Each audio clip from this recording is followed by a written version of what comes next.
নজর রাখছি এই মুহূর্তে যে খবরের থেকে। নেপালের কাঠমান্ডুতে আজকে রয়েছে দিনহাটার সৌভিক। এই মুহূর্তে যে ছবি দেখিয়েছি সৌভিকের মায়ের, নেপালের কাঠমান্ডুতে আটকে রয়েছে দিনহাটার সৌভিক। চিন্তিত পরিবারের সদস্যরা। জানা যায় দিনহাটা পুরসভার 1 নম্বর ওয়ার্ডের মাদার লেন এলাকার বাসিন্দা সৌভিক চক্রবর্তী নদিয়ার বিধানচন্দ্র কৃষি বিশ্ববিদ্যালয় থেকে পিএইচডি করছে। সে গত 5 তারিখ একটি সেমিনার অ্যাটেন্ড করতে নেপালের কাঠমান্ডুতে সেন্ট্রাল কলেজ অফ কাঠমান্ডু যায় এবং 6 তারিখ থেকে সেমিনার অ্যাটেন্ড করে এবং 9 তারিখে তার ফেরার কথা ছিল। কিন্তু তার আগেই 8ই সেপ্টেম্বর উত্তপ্ত হয়ে ওঠে নেপাল এবং সৌভিক চক্রবর্তী আরো 4 জন কাঠমান্ডুর একটি হোটেলে আটকে পড়ে। উল্লেখ্য, জেনজির আন্দোলনের ফলে উত্তপ্ত হয়ে ওঠে প্রতিবেশী দেশ নেপাল। ইতিমধ্যেই ও দেশের প্রধানমন্ত্রী সহ অন্যান্য মন্ত্রীরা পদত্যাগ করে দেশ ছেড়েছেন বলে জানা গেছে। বিক্ষোভকারীরা একের পর এক মন্ত্রী, রাজনীতিকদের বাড়ি আগুন লাগিয়েছে, ভাঙচুর করেছে। গত কয়েকদিন ধরেই কিন্তু চলেছে এই আন্দোলন।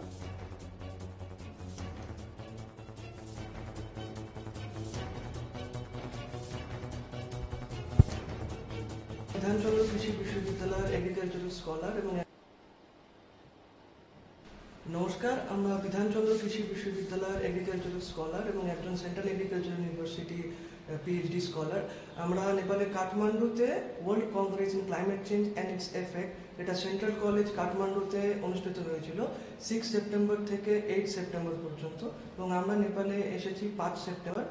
তো তারপর থেকেই নেপালে আসার পর থেকে সোশ্যাল মিডিয়া সমস্ত কিছুই ব্যান ছিল আর কি। তো আমরা বাড়িতে গুগল মিটে যোগাযোগ করতাম, কিন্তু 8 তারিখ থেকে পরিস্থিতি একটু খারাপ হতে শুরু করে আর কি, এবং তার মানে মব অ্যাটাকিং এবং চারদিকে আগুন যা হয় আর কি, এবং আমরা হোটেলে স্টাক হয়ে থাকি এবং বাইরে আর্মি রয়েছে প্রোটেকশনে আমাদের। কিন্তু এতটা লং আমরা এখানে এক্সপেক্ট করে আসিনি, তো আমরা এখানে আটকে রয়েছি এবং ইভ্যাকুয়েশনের কোনো অপশন পাচ্ছি না। এবং আমাদের যে প্রবলেমটা হচ্ছে, প্রচণ্ড নেটওয়ার্ক ইস্যুস হচ্ছে এবং আমাদের মনিটারি ক্রাইসিস হচ্ছে অ্যাকচুয়ালি, কেন কি আমরা এতদিনে প্ল্যান করে যেহেতু আসিনি। সো আমরা গভর্নমেন্ট অফ ইন্ডিয়ার কাছে প্রে করবো আমাদের কাইন্ডলি কুইক ইভ্যাকুয়েশনের ব্যবস্থা করা হোক অ্যাজ আর্লি অ্যাজ পসিবল, এবং if possible, if not quick evacuation, then at least monetary support to stay here. নমস্কার, আমরা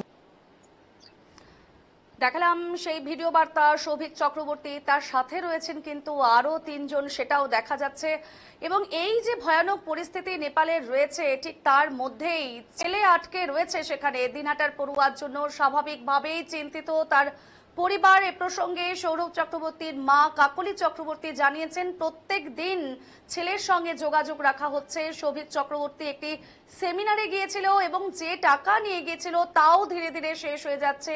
স্বাভাবিকভাবেই কবে নেপাল দেশের অবস্থা স্বাভাবিক হবে, কবে ছেলে ফিরে আসবে, তা নিয়েই কিন্তু চিন্তিত রয়েছেন মা। কি জানিয়েছেন কাকলি চক্রবর্তী শোনাবো। গত কয়েকদিন ধরেই কাঠমান্ডুতে গন্ডগোল, নেপালের বিভিন্ন গন্ডগোল, মানে কি খবর পাচ্ছেন, কতটা উদ্বেগে আছেন, ছেলে বাইরে আটকা পড়ে আছে? খুবই চিন্তায় আছি, কারণ অনেক দিন হয়ে গেল। ওখানে যেদিন সেমিনার শেষ হয় তার আগের দিন থেকেই ওদের এরকম গন্ডগোল ওখানে শুরু হয়েছে। এবার ওখান থেকে আসতে পারছে না। ওখানকার সৈনিকদের সাথে কথা হচ্ছে, ওরা বলছে যতক্ষণ না ঠান্ডা হচ্ছে তোমাদের এখান থেকে হোটেল ছেড়ে দিলে খুব মুশকিলে পড়বে তোমরা। এই এখন খুবই চিন্তায় আছি। ওর সাথে কি কথা হয়? হ্যাঁ, হোয়াটসঅ্যাপে মাঝে মধ্যে কথা হচ্ছে। ও কি জানাচ্ছে? ও জানাচ্ছে ওখান থেকে এখন ওরা তো লিমিটেড পয়সা নিয়েও গেছে, এবার হোটেল ভাড়া, খাওয়ার খরচা যত দিন যাচ্ছে তত ওদের ওখানে দিতে হচ্ছে সেগুলো। অত তো পয়সা করিও নিয়ে যায়নি। এবার ওরা ওখান থেকে চেষ্টা করছে যে ওখান থেকে বর্ডারটা পাস করে ওরা যাতে তাড়াতাড়ি চলে আসতে পারে, কিন্তু সেটা তো ওরা ওখান থেকে যারা যোগাযোগ করছে ওখানে ওরা ওখান থেকে বলছে যে যতক্ষণ না পরিস্থিতি ঠান্ডা হচ্ছে ততক্ষণ ওদেরকে বেরোতে দিচ্ছে না। মানে ছেলে কি জন্য কাঠমান্ডুতে গিয়ে? একটা সেমিনার ছিল কাঠমান্ডুতে, একটা পুরস্কার পাবার ছিল, তো ওই পুরস্কারটা নিতেই গেছিল ওখানে। কত তারিখ গিয়েছিল?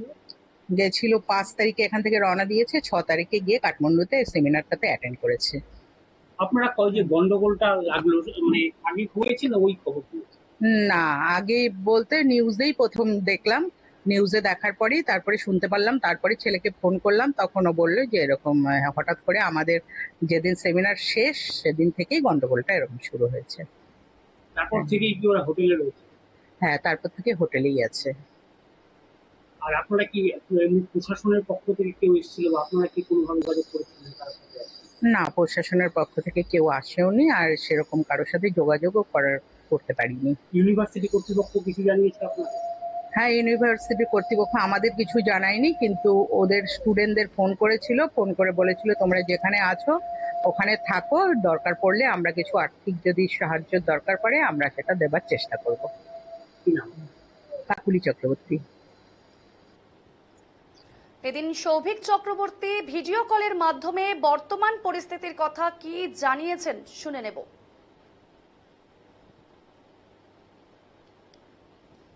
তার মধ্যে মেন সমস্যা হচ্ছে টাকা পয়সার। এখানে এটিএম আশেপাশে নেই, আমরা টাকাও তুলতে পারছি না। এখন আপাতত আমি পশুপতিনাথ মন্দিরের পাশে 200 মিটার দূরেই একটা হোটেল আছে, সেই হোটেলের মধ্যেই আছে। আমরা হোটেলেই আটকা পড়েছি, হোটেল থেকে বেরোনোর মানে কোনো খবর পাচ্ছ হোটেলে যে পরিস্থিতি এখন কেমন আছে বা কি বিষয়? খবর আমরা লোকাল মানুষদের থেকে বা হোটেলের থেকে যা পাচ্ছি, যে পরিস্থিতি এখন আন্ডার কন্ট্রোল আছে, সব জায়গায় আর্মি পেট্রোলিং করে যাচ্ছে। কিন্তু আমরা আর্মির সাথে যখন কথা বললাম, এখানে হেল্পলাইন থেকে আর ইন্ডিয়ান এমবেসির সাথে যখন কথা বললাম, এখান থেকে আমাদেরকে বাই বাস যাওয়ার পারমিশন দিচ্ছে না, বা বাই কার আমরা কার রেন্ট করে যাওয়ার পারমিশন দিচ্ছে না। আর এবার থেকে ফ্লাইটের এখানে এত বেশি, এয়ারপোর্টে গিয়েও মানুষে আটকা পড়ে আছে, শয়ে শয়ে মানুষে। ফ্লাইট চলছে এখন, কিন্তু ফ্লাইট খুবই আনঅ্যাভেলেবল, পাওয়াটাও খুবই মুশকিল। আজ থেকে এতজন ওইখানে আটকা পড়ে আছে। আমাদের দেশ থেকে জানানো হয়েছে যে যতক্ষণ ফ্লাইট একদম শিওর না হচ্ছে ততক্ষণ হোটেল ছাড়বে না, কারণ একবার হোটেল ছেড়ে দিলে আর হোটেল বুকিং পাওয়া যাচ্ছে না। তোমরা কতজন রয়েছো এই হোটেলে? আমরা আপাতত 4 জন রয়েছি।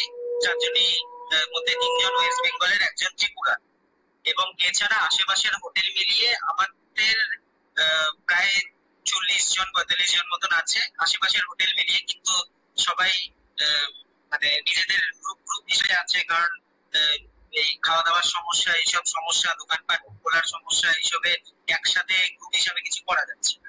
সবাই ছোট ছোট 4-5 জন মিলে মিলে আছে, একসাথে ম্যানেজ করছি, এরকম করেই আপাতত আমরা চলছি। কেউ কি যোগাযোগ করেছে তোমাদের সঙ্গে এখান থেকে বা পশ্চিমবঙ্গ থেকে কেউ যোগাযোগ করেছে, প্রশাসনিক আধিকারিক বা কেউ? হ্যাঁ, পশ্চিমবঙ্গ থেকে আমাদের আলিপুরদুয়ারের পুলিশ অফিস থেকে ফোন করেছিল, ডিএসপির সাথে কথা হয়েছে আমাদের হোয়াটসঅ্যাপেও। সেখান থেকে আমাদেরকে একটা হেল্পলাইনে যোগাযোগ করতে বলেছে, আমরা সেখানেও যোগাযোগ করেছি। এছাড়া আমাদের সব ডিটেলস নেওয়া হয়েছে। সব জায়গা থেকে আমাদের আশ্বাসন দেওয়া হচ্ছে যে খুবই তাড়াতাড়ি আমাদের কিছু একটা ব্যবস্থা করা হবে, কিন্তু ব্যবস্থার কোনো লক্ষণ তো চোখে পড়ছে না।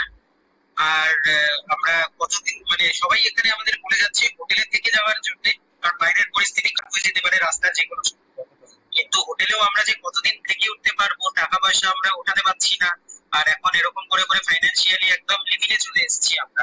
এরপরে খুব শীঘ্রই যদি আমাদেরকে ডিপার্ট না করা হয়, ইন্ডিয়াতে রিটার্ন না নিয়ে যাওয়া হয়, আমরা এখানে খাওয়া দাওয়ার হয়তো টাকা পয়সা আমাদের কাছে থাকবে। কতটা উদ্বেগে রয়েছে? হোটেলের ভাড়া বেড়ে যাচ্ছে।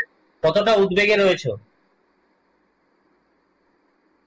আমরা খুবই এখন চিন্তিত আর খুবই অশান্ত চলছে আমাদের মন, কারণ আমরা মানে এখানে আর ধৈর্য রাখতে পারছি না। আমরা সত্যি কথা বলতে গেলে কতক্ষণ ধরে আমরা এখানে থাকতে লাগবে কিছু আমরা বুঝতে পারছি না। আশ্বাসন পাচ্ছি আমরা যে যেতে পারবো, সব ঠিক হলে পরে, কিন্তু সেটাতে কতদিন লাগবে, কতদিন আমাদের অপেক্ষা করতে লাগবে, আদেও যতদিনে আমরা যেতে পারবো ততদিন সিচুয়েশন নর্মাল থাকবে নাকি আবার সিচুয়েশন খারাপ হয়ে যাবে ভবিষ্যতে, আমরা সেটাও এখনো বুঝতে পারছি না। বাড়ি ফেরা নিয়ে চিন্তায় রয়েছে তো পুরোপুরি? বাড়ি ফেরা নিয়ে প্রচুর চিন্তায় রয়েছি আমরা, কিভাবে যাব কিভাবে না যাব।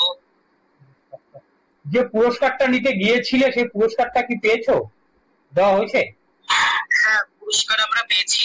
পুরস্কার আমরা 8 তারিখে পেয়েছি, এবং পুরস্কার পাওয়ার পরের দিনই আমাদের ফেরত আসার কথা ছিল 9 তারিখে। আমাদের বাস ঢুকছে, কিন্তু 8 তারিখে দ্বিতীয় বেলায় ঝামেলাটা হয়ে যাওয়ার পরে আমরা যেই বাস স্ট্যান্ড ছিল আমাদের, সেই বাস স্ট্যান্ডের পাশে একটা পুলিশ থানায় আগুন লাগিয়ে দেওয়া হয়, যার জন্য সব বাস, সব গাড়ি ঘোড়া, ইনফ্যাক্ট ফ্লাইটও কিছুক্ষণ পরে সব ক্যান্সেল করে দেওয়া হয়। আমরা যার জন্য এখানে আটকা পড়ে গেছিলাম, যার জন্য যেতে পারি।